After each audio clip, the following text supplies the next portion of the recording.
Arnita ini atau Alifah, iya Mbak Alifah itu seorang mu'alafah ya di tahun 2015. Iya, 2015. Masya Allah. Udah 7 tahun ya. Udah 7 tahun. Dan Mbak Alifah ini sahabat rukun, ini salah seorang mahasiswa yang berprestasi. Iya, Masya Allah. Kalau nggak salah, kalau gua sempat lihat di media, Mbak Arnita ini pernah juara 2 ya, lomba kimia. Iya, itu Olimpiade Sains Nasional Kimia waktu Nasional ya? Waktu SMA, tapi cuma sampai provinsi waktu itu. Jadi juara 2 di kabupaten, lanjut ke provinsi gitu. Lanjut ke provinsi. Daerah? Daerah kabupatennya. Kalau kabupatennya Simalungun, kalau provinsinya Sumatera Utara. Sumatera Utara. Hingga akhirnya mendapatkan beasiswa dari pemerintah daerah sana di IPB Bogor ya. Jurusan apa, Mbak? Kalau dulu awal masuk itu jurusan silvikultur. Silvikultur. Fakultas Kehutanan gitu. Fakultas Kehutanan, oke. Sekarang lulusnya dari Departemen Manajemen, jurusan Manajemen, Fakultas Ekonomi Manajemen. Oh, bisa pindah gitu ya? Ada ceritanya. Oh, ada cerita. Nanti kita bisa ngobrol-ngobrol ya. Tapi juga menarik kalau misalnya orang yang pintar kimia tapi belajar silvikultur emang ngaruh ya? Nyambung ya? Nyambung banget, justru nyambung ya? Karena silvikultur itu kita akan belajar tentang kultur jaringan dari tumbuh-tumbuhan dan senyawa-senyawa kimia yang mempengaruhinya. Ya kok mau ya belajar gitu ya?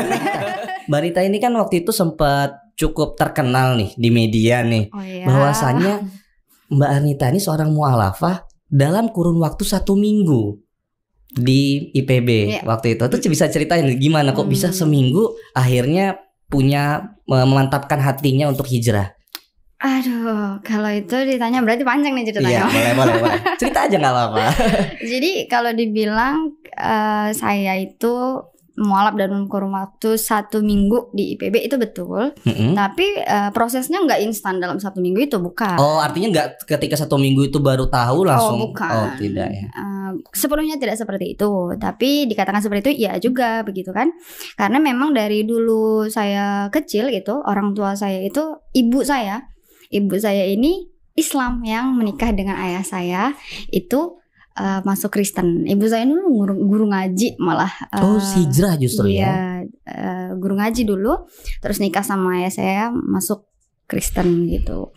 Jadi memang dari kecil saya udah terbiasa untuk hidup berdampingan. Saudara-saudara dari ibu saya kayak uwa, paman itu kan Islam ya. Jadi kalau dulu tuh ada puasa gitu kan, sahur saya ikut sahur, tapi siang saya makan gitu. Kalau buka saya ikut buka juga gitu. Terus, jadi rukun lah ya. Iya, rukun. Iya, artinya di keluarga itu ada perbedaan keyakinan, namun tetap akur, tetap baik, tetap nyaman berkeluarga. Betul. Tapi memang pengenalan itu bukan berarti dari IPB-nya justru ya, dari keluarga sendiri. Bukan ya, dari keluarga itu kita sudah seperti itu. Nah, lanjut. Awalnya itu saya disekolahkan sama ayah saya di SMA Katolik gitu. Nah di SMA Katolik itu biasalah kita kan memang diajarkan untuk selalu mencintai yang mereka. Jadi saya benci banget sama yang namanya Islam dulu. Sampai sekesal itu? Iya dong, karena kan kayak apaan sih ribet gitu 5 kali doa ngapain mempersulit gitu kan. Nah, sampai akhirnya singkat cerita saya lolos nih beasiswa utusan daerahnya ke IPB gitu. Di IPB itu kan semuanya kan berhijab ya, apalagi berhijab yang mahasiswanya itu, apalagi kalau tingkat pertama itu kita di asrama, wajib di asrama dulu waktu tahun 2015 tuh. Jadi tahun pertama ya. Tahun pertama itu kita wajib di asrama. Jadi di asrama itu memang pakaiannya harus yang muslimah untuk yang beragama muslim seperti itu. Pakai jilbab dan sebagainya. Bayangan saya dari Sumatera nih ya, orang daerah. Kalau kuliah di Jakarta tuh kayak yang di FTV gitu, pakai rok pendek gitu. Jadi akhirnya saya tuh datang ke asrama pakai rok pendek, pakai tank top gitu kan. Sampai satpamnya, Mbak Kadia. Saya ditutupkan pakai taplak meja gitu, saking saya tuh pendeknya gitu. Nah akhirnya saya dapat kamar yang sama teman saya, dia tuh ternyata punya background agama yang bagus gitu. Kalau nggak salah dulu dia SMA-nya pesantren atau apa gitu ya. Pokoknya dia tertib gitu. Nah, jumpa sama saya yang dari Katolik yang tertib juga. Jadi kita tuh ibarat kayak kutub utara dan kutub selatan ya. Oh, gitu. Dan itu dalam satu kamar ya itu ya. Kita sebenarnya satu kamar bertiga, tapi satu orang lagi tuh orang Bogor. Jadi orang Bogor ini pulang-pulang aja. Dia tuh nggak stay di situ. Yang stay itu saya sama dia gitu. Dia itu tahajud iya gitu. Tadarus iya gitu kan. Jadi saya kayak ya Allah jam 3 pagi masih aja sholat bangun dinyalain lampu gitu kan. Jadi saya kesel kan Mas gitu. Nah, terus dia dari yang tahajud ke nunggu sholat subuhnya itu loh, baca Quran. Itu kan baca Quran tadarus, kan dia tadarus ya namanya. Nah itu dia pakai suara gitu loh. Terus saya bilang bisa nggak baca dalam hati aja gitu. Kata dia nggak bisa, kalau baca Quran itu memang harus dilafalkan, jadi kita tahu mana benar salah pelafalannya. Terus dalam hati saya, oh begitu, oke, kalau kamu kayak gitu aku juga bisa. Minggu besoknya, hari besoknya gitu, saya juga di Katolik itu kan ada ya namanya doa malam, doa novena gitu. Saya ikut juga nih, saya balas nih kan, saya ibadah juga nih gitu.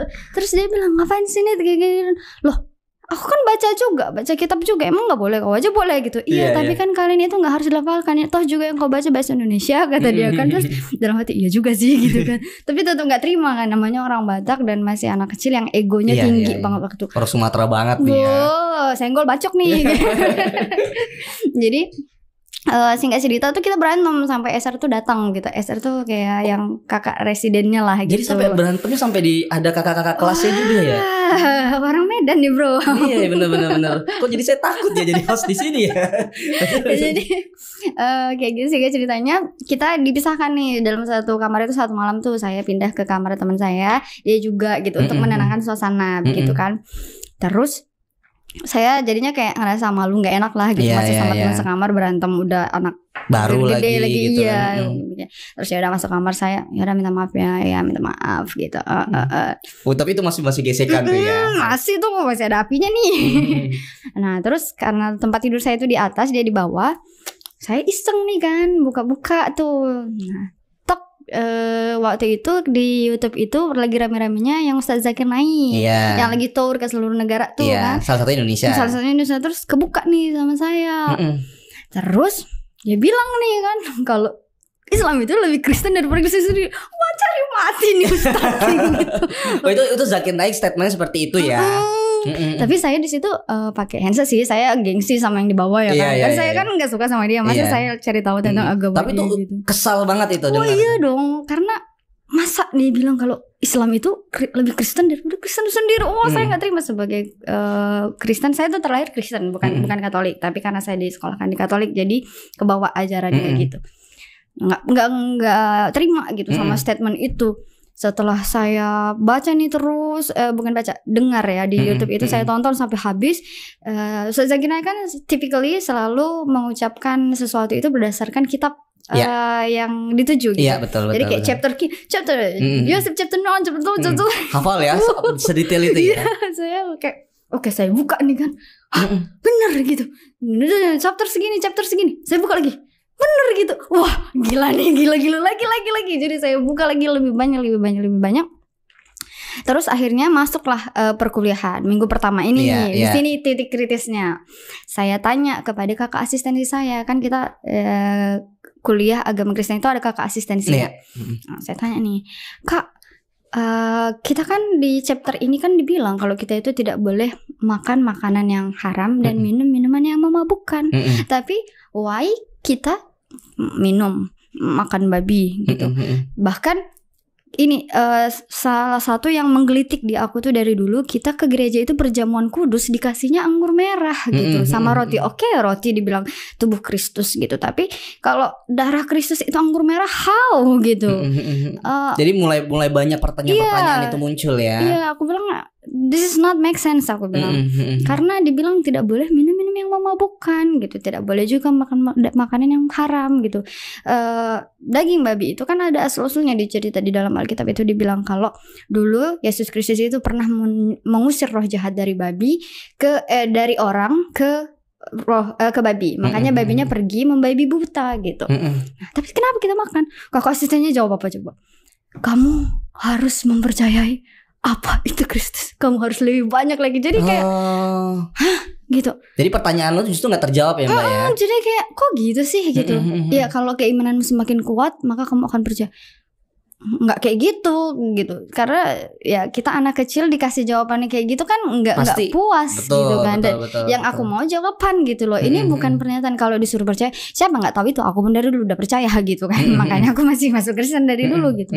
Ya udah, akhirnya saya kayak baca lagi pas pulang, buka-buka lagi, terus Ustadz Somad, Abdul Somad juga saya buka lagi di YouTube juga.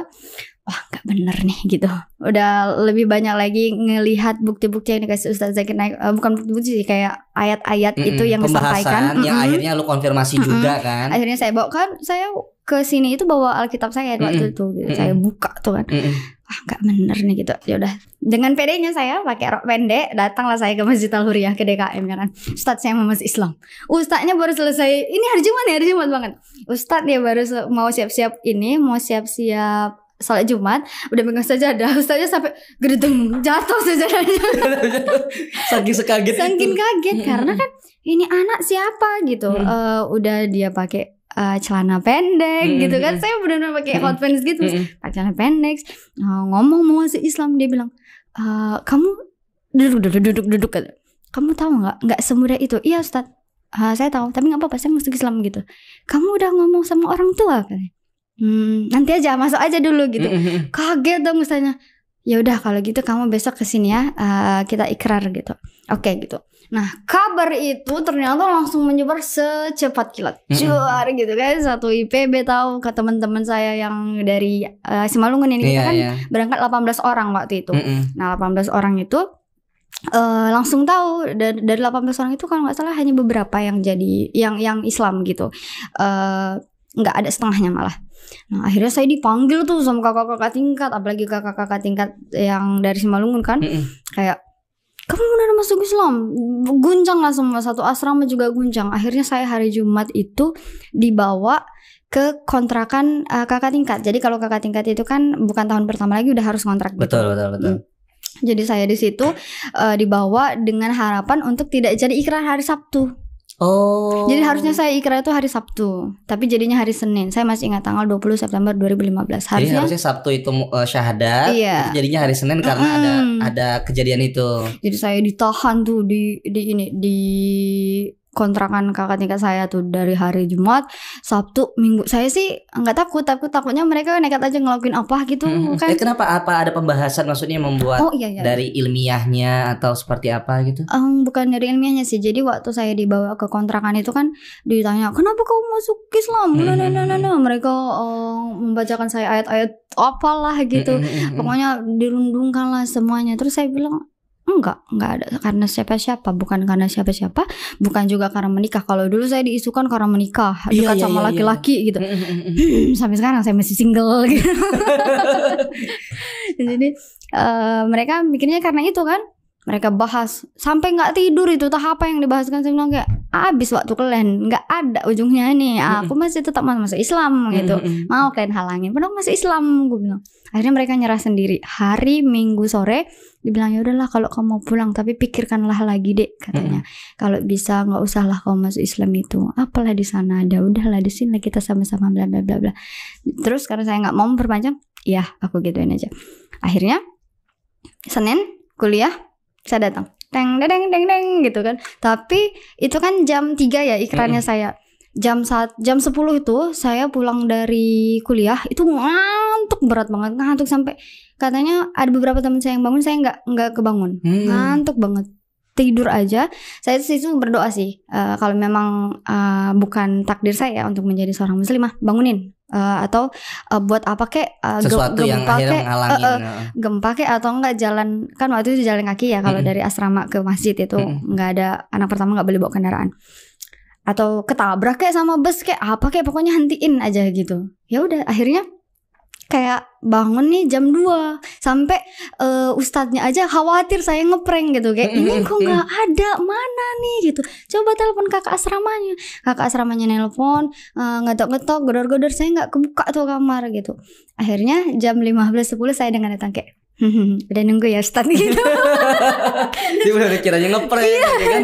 Jadi di situ kayak ustadznya kayak kan, alhamdulillah datang. Jadi akhirnya ikrar lah saya di situ, sah tanggal 20 September 2015. Masya Allah. Sah menjadi Islam.